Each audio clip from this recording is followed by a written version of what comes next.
మాజీ మంత్రి Ambati Rambabu Ponnur YCP incharge Ambati మురళిపై కేసు నమోదైంది. గంగానమ్మకి 1000 కొబ్బరికాయలు కొడతా.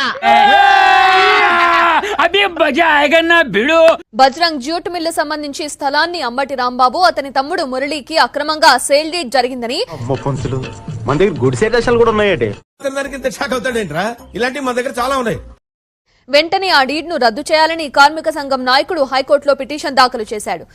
ఎవరు చూడలేదు కదా, కోళ్ల పందాలు చూసినట్టు చూస్తున్నారు. అయితే ఆ ఫిర్యాదును వెనక్కి తీసుకోవాలని తనను బెదిరించారని, గత ప్రభుత్వ హయాంలో పోలీస్ స్టేషన్ లో ఫిర్యాదు చేసినా పట్టించుకోలేదని పిటిషన్ లో వెల్లడించారు. అంతేలే, ఎదవలకు పదవులు వస్తే ఇలాగే ఏడుస్తుంది. తాజాగా ఆ కేసును విచారణలోకి తీసుకున్న హైకోర్టు ఇద్దరిపై కేసు నమోదు చేయాలని ఆదేశించింది. ఈ నేపథ్యంలో అంబటి బ్రదర్స్ పై నగరంపాలెం పోలీసులు కేసు నమోదు చేశారు.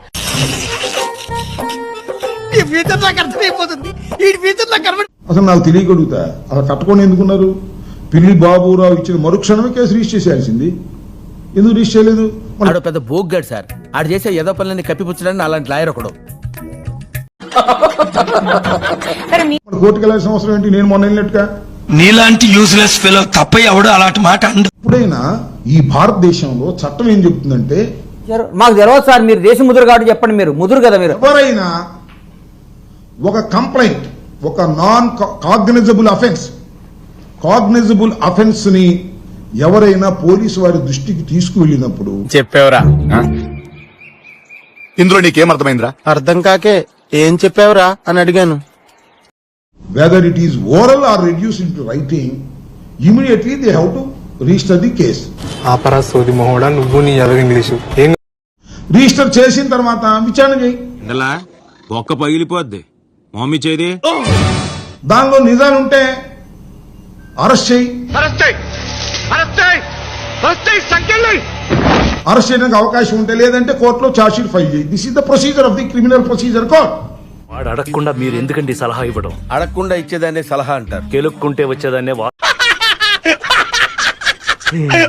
ఇవాళ మా మీద కేసు పెట్టారు. ఇప్పుడు సమ్మగా ఉంది. సరే, ఎట్టకేలకు కేసు రిజిస్టర్ చేశారు. అంతా బాగానే ఉంది. Under section 351 2 class 2 class 3 BNSS, ఇది criminal intimidation. Section 113H and 10Y ప్రకారం ఇచ్చండి సార్. అంటే ఈ కోడి బ్రెయిన్ వేసుకుని కరెక్ట్ అయిపోతాం అనుకున్నా? తాతే ఉంటే తాడి చెట్టు గురేసుకుని చచ్చిపోయాడు. 2 సెక్షన్ 35 బిఎన్ఎస్ జనరల్, అంటే ఉద్దేశపూర్వకంగా ఇంటెన్షన్ తో చేసిందని. చూసుకోబల్లా ఈమె చేశారు, మంచిదే, నాకేం అభ్యంతరం లేదు. నాకు ఏడుపు వస్తుందిరా. చేశారు, రిజిస్టర్ చేశారు, పేపర్లో వచ్చింది. చాలా ఉత్సాహంగా ఈనాడు, ఆంధ్రజ్యోతి, TV5 ఉత్సాహంగా ప్రకటించారు. అనుకున్నా అడు తిరిగి నా మీదగా వస్తాడు అనుకున్నా.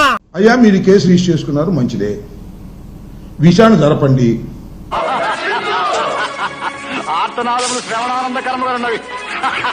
దానిలో ఎప్పుడు ఏ క్షణంలో విచారణకు పిలిచినా ఈ అంబటి రాంబాబు వస్తాడు. మాకు నమ్మకం లేదు దొరా, ఏమనుకో. లేదు, దానిలో నిజమని తేలితే అరెస్ట్ చేస్తారా? చేసుకోండి. అని ఎవరికైనా చూపించండి రా, వదిలేయకండి రా బాబు అని అలాగా కూర్చోబెట్టి చెప్పండి రా. I'm ready to. I'm a law abiding citizen. English ఏంట్రా? 2.5 సంవత్సరాలు మంత్రిగా, 10 సంవత్సరాలు శాసనసభ్యుడిగా పనిచేసిన ఏమిరా బాలరాజు, ఏమిరా ఉపయోగం దేశానికి నీ వల్ల? ఏదన్నా పని చేసుకోరా బేవకు. బాధ్యత గల పౌరుణ్ణి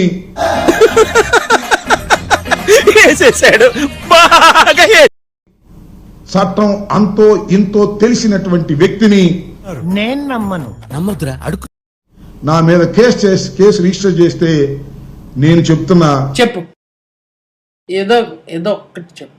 క్వాష్ కి వెళ్ళను, యాంటిసిపేటరీ బెయిల్ కి వెళ్ళను. ఇది గుర్తుపెట్టుకో, తర్వాత మాట్లాడుకుందాం. విచారణ జరిపి వాస్తవాలుంటే మీరు చట్ట ప్రకారం ఏ యాక్షన్ తీసుకున్నా దానికి సిద్ధపడి ఉన్నాను, పారిపోను. Okay, no use.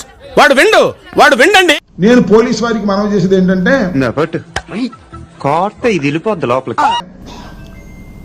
ఏదో లోకేష్ చెప్పాడేనో, లేకపోతే చంద్రబాబు చెప్పాడేనో, అర్ధరాత్రి ఇప్పుడు వచ్చి మా తలుపులు బాధకండి. రావు గారు సార్ మీరేమనుకోనంటే మిమ్మల్ని ఒక విషయం అడగొచ్చా? అడగండి ఫీల్ అవ్వకూడదు, అడగండి మనసులో పెట్టుకోకూడదు. అడగండి సార్. మీకు కొంచెం నోటితో ఎక్కువండి. లేదు, మొన్న ప్రేమ తీసుకెళ్లారు కదా, అర్ధరాత్రి వచ్చి తలుపులు బాది పగలగొట్టి అట్లా తీసుకెళ్ళమాకండి. అయ్యి బాబోయ్, పిచ్చి బాగా ముదిరిపోయిందిరా మీకు. చూడటం కాదండి, మీరు చెయ్యాలంతే.